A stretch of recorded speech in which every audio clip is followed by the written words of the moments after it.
Jungle.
Muito bem, mais uma vez, seja muito bem-vindo a esta série de exposições, tá?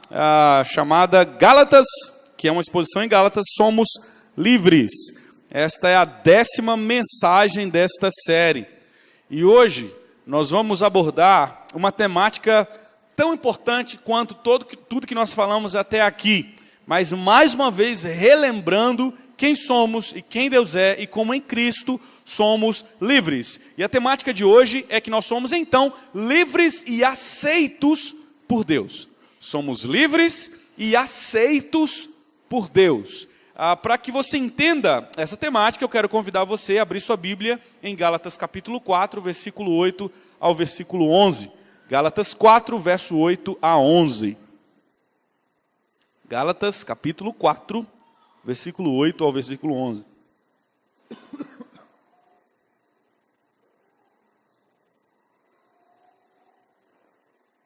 Gálatas 4, verso 8 ao verso 11. Mais uma vez eu quero dizer para você que alguns bancos têm algumas bíblias aí, né? E na versão NVI, se você quiser acompanhar, você pode pegar aí, acho que tem alguns bancos que tem essa bíblia, tá bom? Se você é visitante, você pode, não tem bíblia, você pode levar essa bíblia para você, tá? Você é visitante, viu? Você que é membro da igreja não vai levar não, que é para os visitantes. Gálatas capítulo 4, versículo 8 ao versículo 11. Se você encontrou, para eu saber aqui, diga amém. Você pode sentar do lado de alguém, você pode acompanhar com alguém, ou você pode acompanhar aqui também na projeção. A palavra de Deus diz assim: antes, quando vocês não conheciam a Deus, eram escravos daqueles que por natureza não são deuses. Mas agora, conhecendo a Deus, ou melhor, sendo conhecido por Ele, como é que estão voltando aqueles mesmos princípios elementares fracos e sem poder? Querem ser escravizados por eles outra vez? Vocês estão observando os dias especiais, meses, ocasiões específicas e anos. Temo que os meus esforços por vocês tenham sido inúteis. Vamos orar mais uma vez, pedindo que o Senhor possa conduzir a palavra dele ao nosso coração. Senhor eterno, muito obrigado pela oportunidade de estar na tua presença. Obrigado, Pai. Mas assim, de uma forma muito especial, nós queremos ouvir tua voz. E que o Senhor fale, de fato, aos nossos corações. Traga a tua palavra a nós. Alimenta a nossa alma. Usa a minha vida apenas como um instrumento nas tuas mãos. Como alguém absolutamente dependente do Senhor. Eu não tenho condição de cumprir perfeitamente o que o Senhor quer de mim. Então, Pai, tem misericórdia, tem compaixão de mim. Leva-me para a tua presença. Usa-me como um instrumento apenas nas tuas mãos. Fecha os meus lábios para aquilo que vem de mim. E abra-os para aquilo que vem do teu Espírito. Em nome de Jesus, amém e amém. Queridos, nós estamos vivendo numa sociedade, como você viu na introdução, que busca cada vez mais superação, busca cada vez mais um processo de sucesso profissional ou sucesso em tudo que se faz. E sucesso tem muito a ver com ser socialmente aceito. Ser socialmente aceito. Talvez a palavra de ordem, então, seja a aceitação. Seja a aceitação. Uma vez que nós buscamos ser aceitos o tempo todo. Então, para ser aceito, nós começamos a fazer as coisas. Por exemplo, nós começamos a fazer coisas que os outros fazem porque nós queremos ser aceitos. Nós começamos a cumprir aquilo que a própria comunidade exige de nós porque nós também queremos ser aceitos. E esse conceito, infelizmente, também está voltado para o nosso relacionamento com Deus. Percebe-se que da mesma forma, da mesma perspectiva que nós buscamos a aceitação dos outros, buscamos a aprovação dos outros, daí a gente fica muito indignado com aquela ideia da reputação. Se alguém fala mal de mim, eu fico extremamente chateado, porque na minha cabeça eu não estou sendo aceito.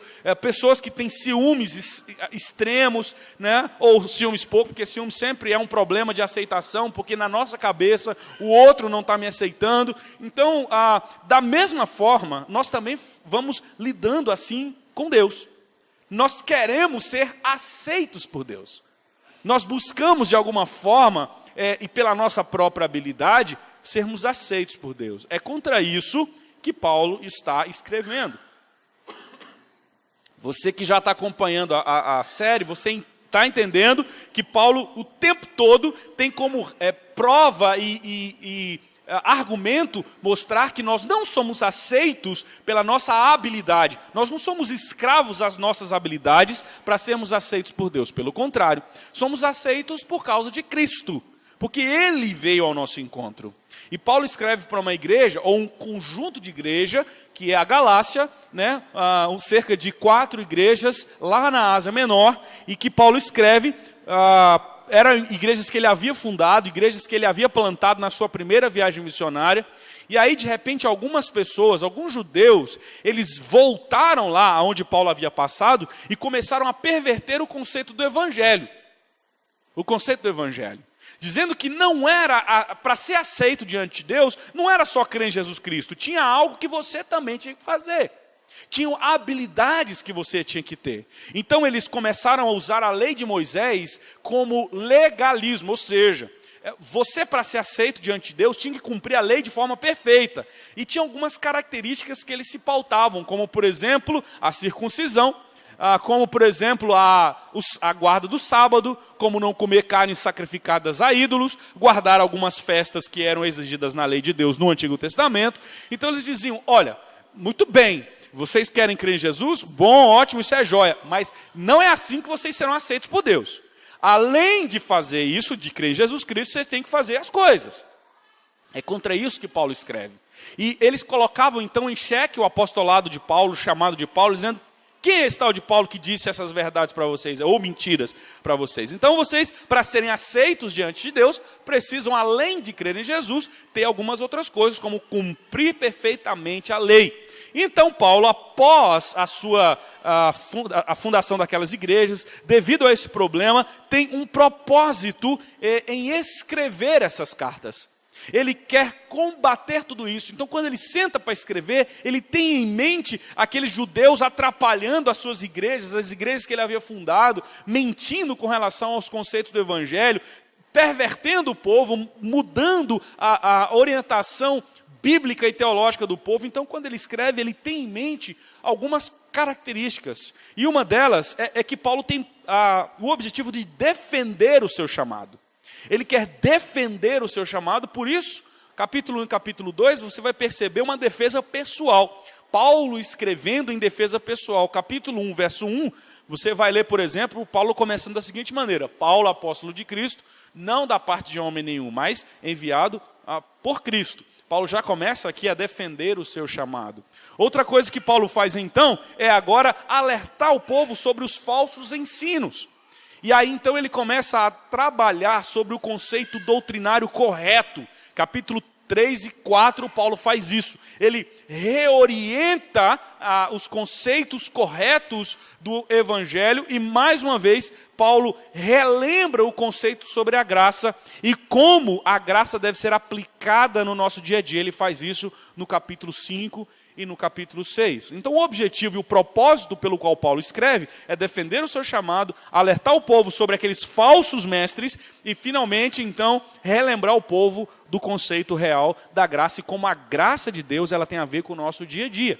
Portanto, como eu disse a vocês, Paulo esboça o livro dividido em 3 partes. Capítulo 1 e capítulo 2, Paulo fala sobre sua defesa pessoal. Capítulo 3 e capítulo 4, Paulo faz uma defesa da doutrina. Capítulo 5 e capítulo 6, Paulo reorienta e mostra como agora a graça tem que ser prática.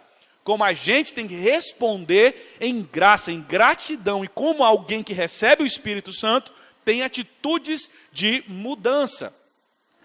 Portanto, o capítulo que nós acabamos de ler está exatamente na defesa da doutrina.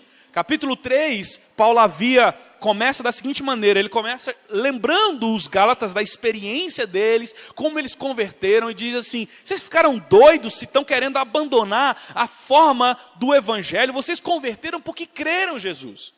Então Paulo começa a expor o Antigo Testamento, lembrando que Abraão, por exemplo, a quem os judeus consideravam como pai, Abraão só foi salvo porque creu em Jesus Cristo. Então ele começa a expor o Antigo Testamento, mostrando como a graça, a promessa, veio bem antes da lei. Então a lei ela não invalida a promessa. Qual promessa? De que os que crescem em Cristo Jesus seriam salvos. E Paulo faz exatamente essa perspectiva aí. Até finalmente chegar no finalzinho do capítulo 3, onde ele diz, lembrem-se então que é em Cristo é que nos tornamos herdeiros de Deus. Somos tornados herdeiros de Deus. E a partir do capítulo 4, ainda na defesa da doutrina, Paulo começa a fazer uma defesa da fé em Cristo, em detrimento ou contrapondo a fé na justiça própria, no cumprimento da lei perfeita. É bom lembrar que Paulo não está contra a lei de Moisés. O que Paulo está dizendo é que é impossível ser salvo porque você guarda a lei de forma perfeita. É contra esse tipo de coisa, é contra a ideia de que é possível ser salvo porque você cumpre bem as coisas, é que Paulo está combatendo aqui. Então Paulo não está contra a lei. Paulo está contra o legalismo, a ideia de que você pode ser salvo cumprindo muito bem a lei. Então ele usa aqui algumas características que ele vai fazendo essa diferenciação. Por exemplo, no domingo passado nós expusemos do verso 1 ao verso 7, onde Paulo mostra a diferença entre filho e escravo. Ele está dizendo, uma vez que nós somos herdeiros de Deus, capítulo 3, verso 29, e agora ele começa o capítulo 4 dizendo assim, então, se somos filhos, somos maiores do que o escravo. O escravo, ele está sujeito, não pode fazer, sujeito ao tutor, ele não pode fazer nada. Mas nós não somos escravos, mas somos filhos de Deus, então, e somos filhos por causa de Cristo. Ele vai mostrando essa diferença entre ser filho e ser escravo. No texto que nós vamos abordar, Paulo agora mostra a diferença entre a vida pagã e a vida cristã. Depois, nos versos 12 a 17, Paulo vai mostrar a diferença entre ele, um chamado anjo de Deus, e os seus inimigos, que são os judaizantes, pessoas que estavam pervertendo o evangelho. E depois Paulo vai mostrando como o seu chamado se dá em detrimento de como aqueles homens, eles de fato vão vivendo e as atitudes que eles tinham diante do povo. E finalmente ele termina o capítulo lembrando de Sara e Agar. Ele vai pegando as duas mulheres aqui para comparar a salvação pela lei e a salvação pela graça. Nós estamos e vamos abordar exatamente do verso 8 ao verso 11, quando Paulo faz essa comparação entre vida pagã e vida cristã, e ele traz como tema para nós a ideia de que nós somos livres em Cristo e aceitos por Deus. Nós somos livres em Cristo e aceitos por Deus. Livres de quê e aceitos por quê? É isso que Paulo responde. É isso que nós vamos trabalhando e vamos percebendo como então nós devemos responder ao fato de que somos livres e aceitos por Deus. Quando Paulo começa essa abordagem, ele vai dizendo para o nosso coração o seguinte, Irmãos, lembrem-se, ele termina o verso 7 da seguinte maneira: lembrem-se, você já não é mais escravo, mas filho, e por ser filho de Deus, por ser filho, Deus o tornou também herdeiro. E agora, no verso 8, ele começa com a expressão, antes, quando vocês não conheciam a Deus. Então perceba que nesse verso, Paulo, a partir daí, começa a argumentar que nós, uma vez que somos livres do pecado, uma vez que nós somos livres em Cristo da condenação, então nós somos aceitos por causa de Cristo. E aí qual atitude nós temos? Nós começamos a abandonar os deuses de mentira. Versículo 8. Olha o que o texto diz. Antes, quando vocês não conheciam a Deus, eram escravos daqueles que por natureza não são deuses. Como eu disse no verso anterior, Paulo está afirmando que os Gálatas são filhos de Deus, herdeiros de Cristo, e agora no verso 8 ele está falando, não estou entendendo, se vocês são filhos, agora vocês estão querendo abandonar tudo isso, como que se vocês não conhecessem a Deus. Se vocês se tornaram filhos de Deus, herdeiros de Deus, como é que vocês estão querendo abandonar tudo isso? O que Paulo está fazendo aqui é relembrar os Gálatas de como eles viviam antes de crerem no Evangelho. Perceba que a expressão aqui é bem clara quando ele começa dizendo antes do quê? Antes de crerem no Evangelho, antes de se tornarem filhos de Deus, antes de serem herdeiros de Deus, como conclui e termina o versículo anterior. Antes disso, e aí Paulo está dizendo, antes dessas coisas, vocês não conheciam ao Deus verdadeiro, mas vocês estavam presos a rituais, a ações de deuses que não são deuses. Qual é a argumentação que Paulo traz aqui? Eles sabiam, assim como todos os romanos, ou pelo menos do Império Romano, que antes de crerem em Deus, eles tinham vários deuses, seguiam muitos deuses, muitas religiões, cheia de deuses, cheia de rituais, criados por ideias humanas. Esses deuses, a ideia usada aqui no texto é que eram deuses que os pagãos usavam e eles consideravam aqueles deuses como controladores das coisas da natureza, como água, terra, ar, essas coisas da natureza, o fogo. E aí o que acontece? No conceito pagão, esses deuses, eles são irados. Se o povo não faz o que eles querem, eles começam a punir as pessoas. Então, o tempo todo as pessoas precisavam ficar fazendo coisas para apaziguar a ira dos deuses.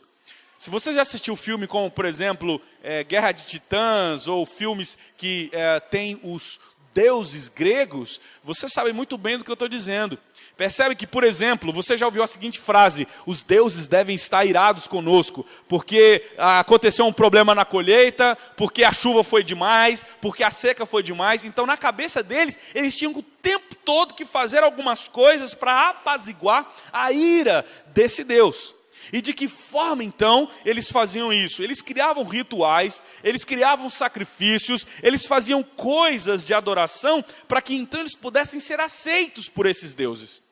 Eles faziam um monte de coisa para que aqueles deuses pudessem, de alguma forma, aceitá-los.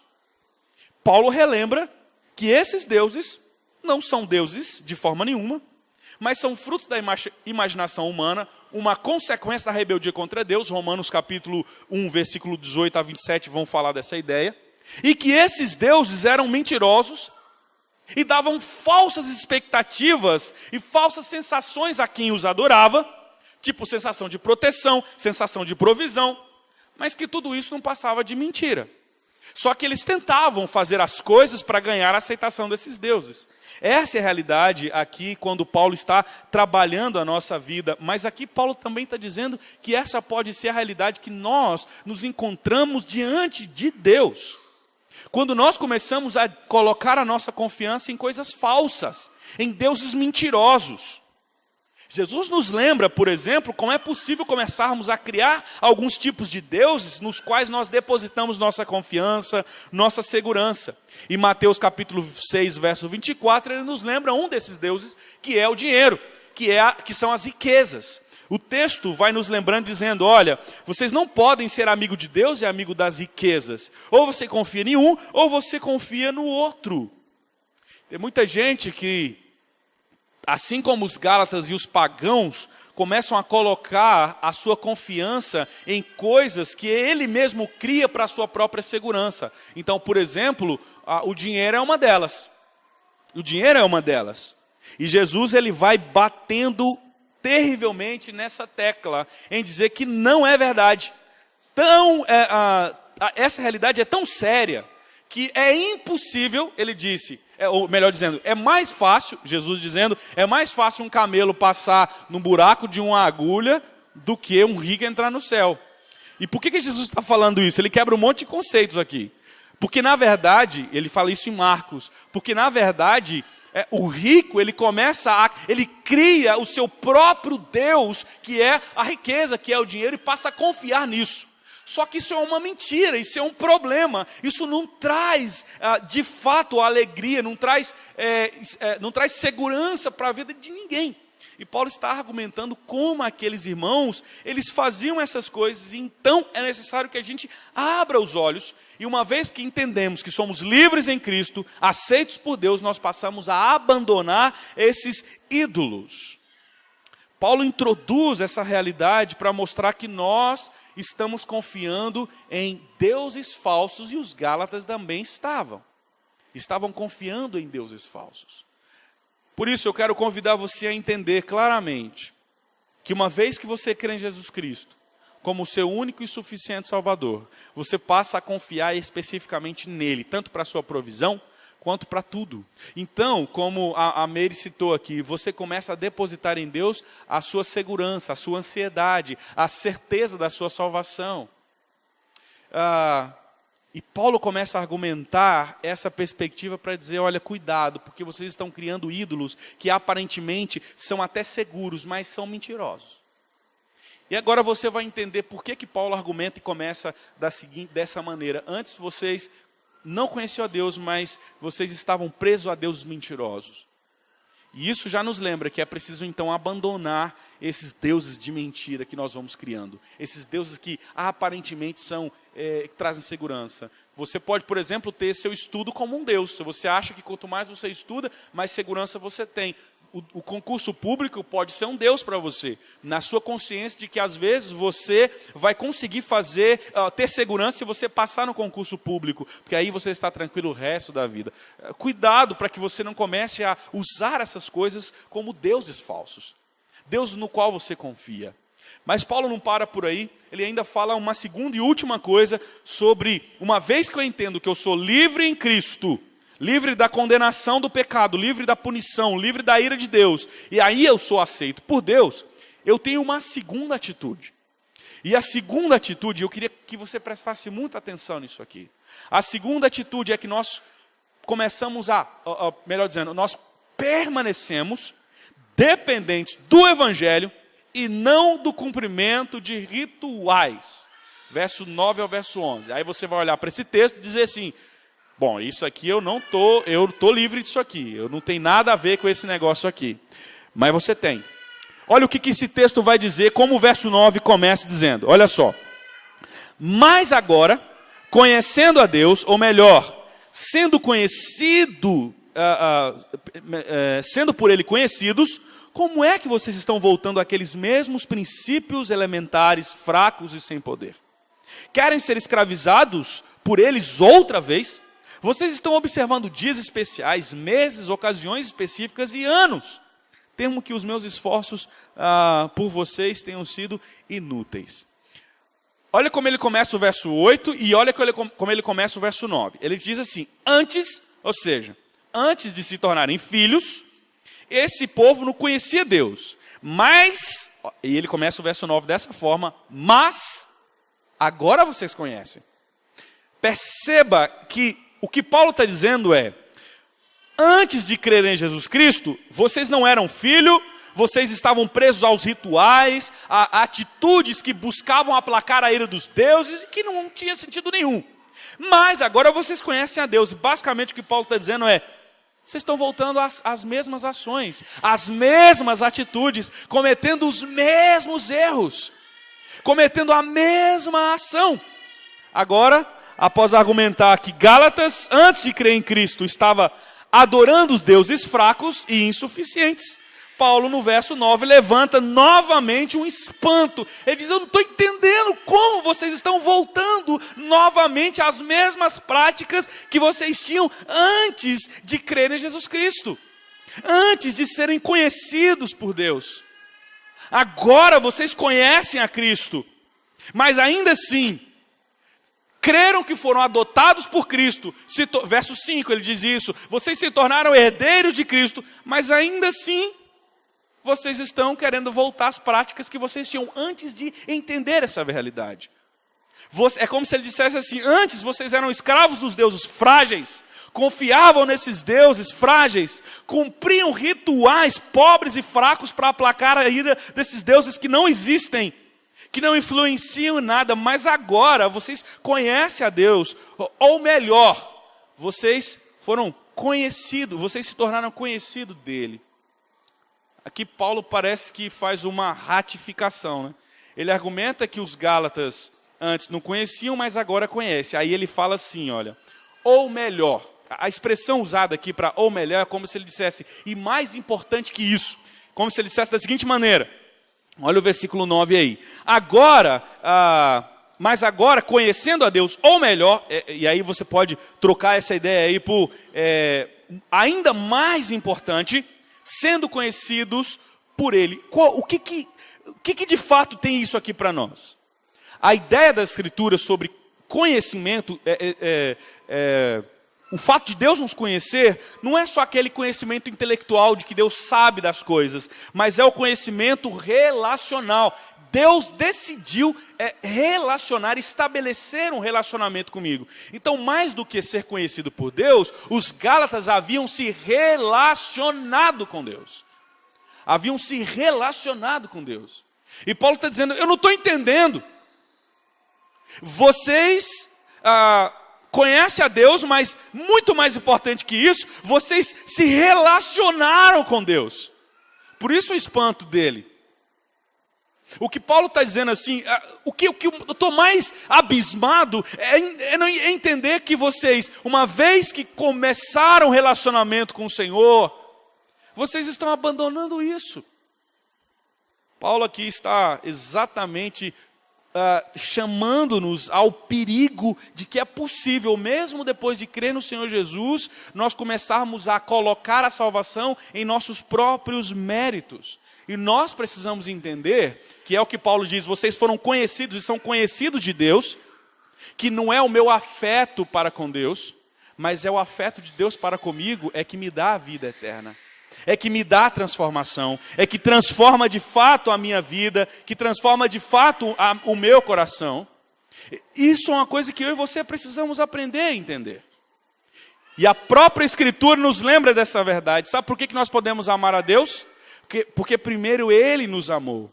1 João capítulo 4, verso 19. Ele primeiro nos conheceu, Ele primeiro resolveu se relacionar conosco. É isso que eu e você precisamos compreender aqui.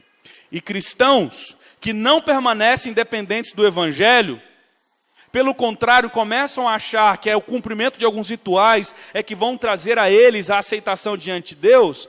Cristãos que então eles não têm certeza de serem amados por Deus, aceitos por Deus em Jesus, independentemente do que eles fazem, eles se tornam crentes fracos, eles se tornam crentes inseguros, complicados, tristes, atormentados, porque não creem, não permanecem firmes no Evangelho, mas pelo contrário, eles começam a colocar a sua perspectiva de salvação em alguns rituais que eles vão colocando e vão criando.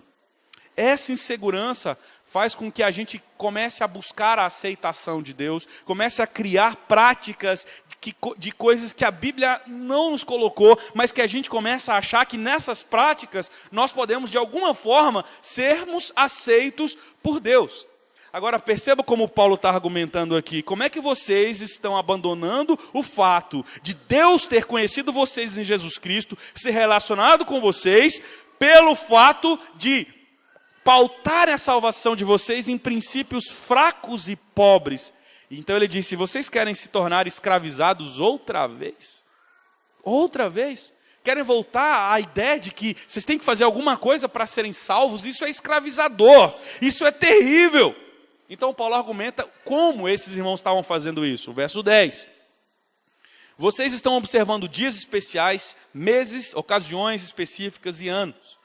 Me lembro de um dia que eu estava sentado aqui, conversando com o Cássio, e aí ele falou que uma irmã, que eu acredito que foi irmã daqui da igreja, e que agora passou para uma outra denominação, no qual pauta muito essa ideia da lei, principalmente a guarda do sábado, não estou falando que denominação é, né, mas fala muito sobre guardar o 7º dia. Então, ela disse assim, agora é que eu encontrei a liberdade. Agora é que eu sou crente de verdade. Por quê? Porque guarda a lei? Porque agora guarda o sábado? Porque agora cumpre ritual? Porque não come carne de porco, não come isso, não come aquilo? Percebe como é contra isso que Paulo está argumentando? Vocês voltaram a guardar dias, meses, festas e coisas que não fazem mais sentido. Cuidado. E o que Paulo está trabalhando no nosso coração, desde o verso 8, antes vocês criavam rituais para aplacar a ira dos deuses. Esses deuses eram mentirosos, ineficazes, não existiam, mas agora vocês estão fazendo a mesma coisa para com Deus. Vocês estão querendo rituais de aceitação diante de Deus. Cuidado, para que você não ache que você é aceito por Deus por aquilo que você faz. Isso é escravizador. É isso que Paulo argumenta no final do verso 9. Vocês querem ser novamente escravizados? E deixa eu dizer um negócio para você. Sério. Trocar Jesus por religiosidade, por rituais, é pegar os seus rituais e colocá-los como deuses da sua vida. Preste atenção no que eu vou falar para você. Alguém religioso é pior do que um ateu. Um religioso é pior do que um ateu. Por quê? Porque o ateu sabe que ele está distante de Deus. E o religioso acha que pelas suas ações ele pode ser aceito por Deus. Ele nem sabe o quão distante ele está de Deus com seus rituais, pobres e fracos. Deixa eu tentar dar a você alguns exemplos de rituais pobres e fracos que você pode se encontrar.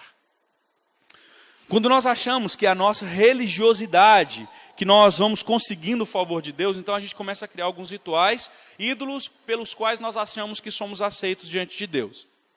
Alguns.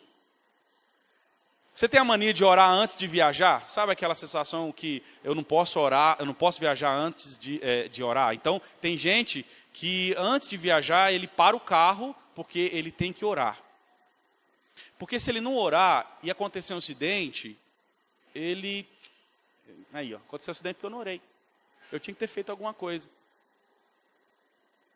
Percebe como isso, sem o evangelho, se torna uma religiosidade sem sentido? Você começa a buscar uma espécie de proteção de Deus, como se aquele ato em si pudesse ser uma forma de aceitação de Deus. Então você começa a crer que essa forma de relacionamento com Deus é que te traz aceitação diante dele. Se o pneu fura, acontece um acidente, você diz, pronto, o que eu fiz, né? Deus está me punindo por alguma coisa que eu fiz de errado. Você tem o costume de orar antes de dormir, orar antes das refeições? Então, isso pode ser religiosidade. Tem gente que acostumou a criar um ritual de orar antes de comer, mas não entende por que faz isso. Até canta canções antes da refeição, lê Bíblia antes da refeição, mas isso é apenas um ritual e parece que em algum momento você está sendo aceito por Deus por essas coisas que você faz, ao ponto de nos cultos familiares, só os crentes e sagrados podem participar. Eu conheço famílias assim, que os que estão em pecado não podem participar do culto, não podem orar, não podem ler Bíblia, não podem, porque o culto é para gente mais perfeita.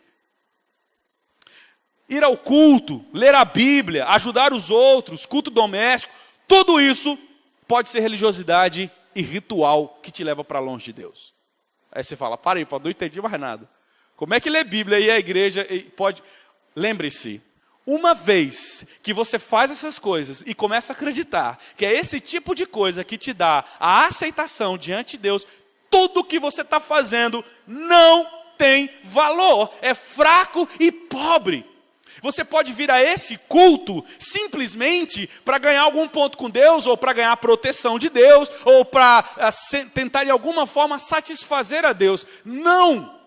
Isso tudo pode se tornar, isso não é ruim, orar antes de viajar não é ruim, orar antes da comida não é ruim, orar antes de dormir não é ruim, ler Bíblia, ir ao culto, tudo isso, nada disso é ruim. E isso é ruim quando você começa a usar isso apenas como um ritual. Não pode orar. Ou você, por exemplo, não tem aquela sensação. Quer ver como é que se tornou um ritual um problema? Se você come sem orar, você tem a sensação de vou passar mal. Ou, não orei. Aquela sensação de culpa que você tinha que ter orado. Se isso começa a fazer dessa forma, cuidado, porque isso está se tornando um ritual e não um momento de gratidão. Você tem que orar sim por gratidão ao Senhor, mas não é isso que te traz aceitação, não é isso que te traz a sua salvação, mas é especificamente o que Cristo fez. Tome cuidado para que as coisas não comecem a simplesmente virar um ritual. Então aí vem aqueles velhos hábitos, não pode cortar o cabelo, não pode usar um batom, tem que saber os hinos da igreja, a gente vai criando coisas e mais coisas que a Bíblia não cria. O que a Bíblia chama de doutrinas humanas, que não tem valor nenhum. Cuidado, para que essas coisas, você não esteja olhando para a Bíblia de forma cega, sem entender absolutamente nada e cumprindo rituais, só pelos rituais. Creio eu que muitos que estão me ouvindo nessa noite fazem essas coisas, mas não os fazem como rituais, fazem como gratidão. Se você está fazendo como ritual, acha que você não pode comer sem orar, que você não pode viajar sem orar, você está pervertendo o Evangelho. Cuidado para que essas coisas não comecem a ser usadas para a sua aceitação, ou para que, já que eu orei, agora eu estou coberto e protegido por Deus. Não funciona assim. Lembre-se que você é aceito por Deus, amado por Deus, cuidado por Deus, absolutamente por causa dele mesmo, por causa de Cristo. Tim Keller diz a seguinte frase, e eu acho fantástica essa frase, eu quero terminar com ela. O grande fundamento da fé não é o quanto de nosso coração está voltado para Deus, mas o quão inabalável é o coração de Deus voltado para nós. Então percebe que é o que Paulo argumenta aqui no verso 9. Vocês conhecem a Deus, ou melhor ainda, ou mais importante, vocês são conhecidos por Ele. A ideia de que é o coração de Deus é que vai ao seu encontro. É Deus é que te garante a salvação. É Deus é que te aceita. E Ele faz isso em seu Filho Jesus. Essa é a perspectiva que nós precisamos aprender e entender cada dia mais das Escrituras. E eu queria terminar nessa noite dando a você algumas ideias com as quais você pode aplicar tudo o que foi dito. Caso você esteja passando por alguma dificuldade, não aplique isso à sua habilidade de aplacar a ira de Deus ou não. Eu estou passando por isso, é por causa daquilo, tenho certeza, certeza. Eu lido com isso no aconselhamento todos os dias quase. Pessoas que vão para aconselhamento e falam assim, pastor, eu estou pagando o que eu fiz quando eu era menino, certeza. Estou pagando, porque eu fiz tanta besteira quando era menino, agora eu dei tanto trabalho para o meu pai, agora meu filho aí está... Né? Ou eu fiz tanto isso, agora eu estou sofrendo essas coisas. Cuidado. É claro que o pecado tem consequências, claro que uma vez que nós erramos contra Deus, existem suas consequências, claro que tem. Mas cuidado para que você não ache que você está sendo rejeitado por Deus por pecados que você cometeu. Nem sempre as nossas dificuldades são consequências de pecados. A Bíblia diz que temos que louvar a Deus por elas, porque elas servem para a nossa maturidade. Outra coisa que eu quero que você perceba. Deixe de confiar em sua própria habilidade de provisão e passe a confiar na provisão de Deus. Talvez você é uma pessoa muito trabalhadora, um bom empresário, um bom funcionário, você tem um concurso público e acha que essas coisas e sua habilidade é que provê as coisas para você. Engano seu. É o fato de Deus ser ligado a você, Deus amar você e Ele dar a você todos os dias condições que te traz sustento e provisão. Cuidado para você não depositar nesse ídolo, na sua riqueza, na sua habilidade, a sua confiança de provisão. Outra coisa, cuidado para não colocar a base da sua alegria em coisas frágeis, falíveis e perecíveis. Você pode ser extremamente decepcionado. Se você acha que você tem o dinheiro no banco e agora você está bem, você pode ser decepcionado, pode acontecer coisas terríveis e você perde tudo. Para não dizer que você pode perder sua própria vida. Não é isso que te traz alegria, mas é a consciência de que você é aceito em Deus, por causa de Cristo e somente Cristo e nada além de Cristo. Última coisa, faça sempre uma avaliação de suas ações para corrigi-las à luz do Evangelho, para não correr o risco de você estar criando apenas rituais ou ídolos. Cuidado!